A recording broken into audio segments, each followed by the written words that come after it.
Мастер-класс по пошиву конского украшения состоялся в Амгинском доме культуры. Семинар-практикум по пошиву конского украшения и традиционного якутского пальто прошел в Амгинском доме культуры народного творчества.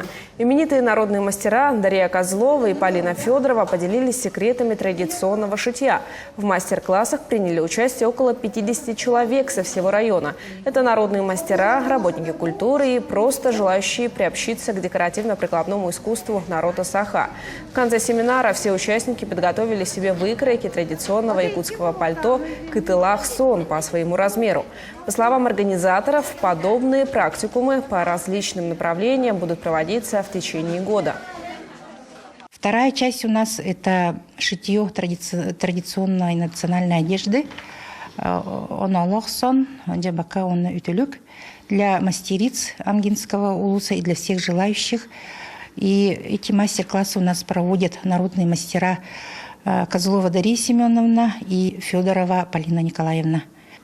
И мы думаем, что он принесет практически очень хороший результат. И еще будут проводиться такие семинары и мастер-классы в рамках подготовки к КС Холонхо.